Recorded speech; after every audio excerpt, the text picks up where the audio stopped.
네, 오늘 국회에선 인공지능 AI와 법률 시장의 미래를 주제로 토론회가 열렸는데요. 이슈플러스 신세아 기자가 다녀왔습니다. 신 기자, 오늘 국회 토론회 어떤 취지의 토론회인가요? 네, 대한변협과 IT업체 대표 출신인 김병관 더불어민주당 의원 주최로 열렸는데요. 네. 빅데이터나 머신러닝, 인공지능 같은 정보통신 기술의 발전이 법률 서비스 시장과 어떤 연관이나 영향이 있는지 예측을 하고 그 대응 방안을 모색해보자는 취지의 토론회였습니다. 네. 전문성과 복잡성, 대면 영업의 특수성으로 인해서 다른 지식 서비스 산업에 비해 이 법률 서비스 분야가 상대적으로 ICT 기술 도입이 늦어지고 있다는 것이 토론 참가자들의 진단입니다. 네. 김병관 의원의 말을 직접 들어보시죠. 네. 법률 시장의 특수성으로 인해서 지금까지는 ICT나 특히나 AI나 이런 부분들의 도입이 조금은 저조했던 측면들이 좀 있습니다. 사실은 저는 조금은 더 근본적인 부분에서 법률 시장에서 AI를 어떻게 활용할 수 있을지에 대한 좀 더 진지한 고민들이 또 있어야 된다고 봅니다. 왜 그렇게 도입이 늦어지고 잘 안 되는지 뭐가 문제라는 건가요? 네, 일단 이 인공지능 컴퓨터가 이른바 머신러닝이나 딥러닝을 하려면 원자료가 되는 데이터가 풍부해야 됩니다. 네. 법률 시장의 경우에는 이 원데이터 자체가 심각한 수준으로 부족하다는 게 토론 참가자들의 공통된 지적입니다. 네, 머신러닝, 딥러닝 이게 뭔지 좀 설명이 필요할 것 같은데요. 네, 몇 년 전에 이 이세돌 구단과 인공지능 컴퓨터 알파고의 대결에서 네. 2대1로 알파고가 이기면서 컴퓨터가 인간을 이겼다 이렇게 해서 큰 논란과 화제가 된 적이 있었습니다. 네. 이 알파고를 생각하시면 될 것 같은데요. 네. 쉽게 말해서 수백만, 이 수천 개에 달하는 기보를 입력을 해서 이를 바탕으로 네. 알파고가 스스로 판단을 하고 바둑을 두게 만든 기술을 바로 이 머신러닝 또는 딥러닝이라고 네. 보시면 됩니다.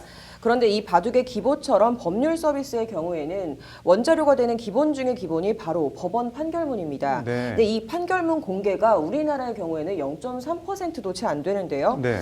즉 예를 들어서 1000건 재판을 하면 3건 정도나 판결문을 공개할까 말까라는 겁니다. 네. 이래서는 이 법률 서비스 제공을 위한 인공지능 컴퓨터의 머신러닝이나 딥러닝 자체가 불가능하다는 지적입니다. 네, 그럴 것 같은데 다른 문제점들은 뭐가 또 지적이 됐나요? 네, 이 법률 상담은 변호사만 할 수 있게 하는 변호사법 조항이 있는데요. 네. 이런 조항 등을 관련 법조항이나 제도를 손보고 정비해야 한다라는 문제도 나오고 있고요. 네. 또 한국어 음성 인식 등 이 기술적으로도 풀어야 할 난제들이 적지 않습니다. 네. 그래서 뭘 어떻게 해야 하는 건가요?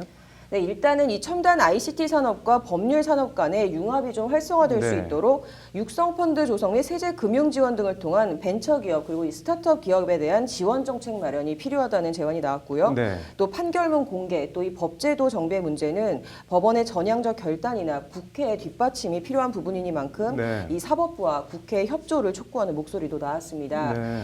김현 변협회장의 말을 한번 들어보시죠. 네. 인공지능 기술은 변호사가 훨씬 더 고차원적이고 보람 있는 일에 집중할 수 있도록 해줍니다.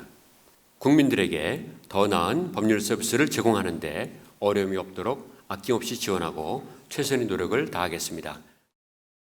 네, 이 법률 산업 선진화와 국민들의 법률 서비스 접근성 제고 등을 위해서는 이 네. ICT 기술을 적극 활용해야 한다는 데에도 토론자들 사이에 이견이 없었습니다. 네.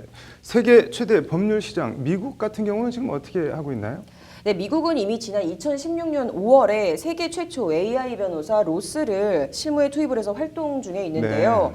이 초당 10억 건이 넘는 법률 문서를 검토 분석을 해서 해당 사건에 최적화된 판결 내용들을 추출하는 업무를 수행하고 있다고 네. 합니다. 네, 우리나라는 최근 법무법인 대류가주가 이 AI 변호사를 도입을 하긴 했지만 네. 미국에 비하면 아직 걸음마 단계 수준입니다. 네. 알파고에 진 이세돌 구단이 인간이 컴퓨터에 진 게 아니라 내가 컴퓨터에 졌다라는 말을 한 게 당시 상당히 인상적이었는데 인공지능 AI 컴퓨터가 법률 시장에서도 인간, 법률 소비자한테 좀 도움이 되는 방향으로 활용이 됐으면 좋겠네요. 오늘 잘 들었습니다.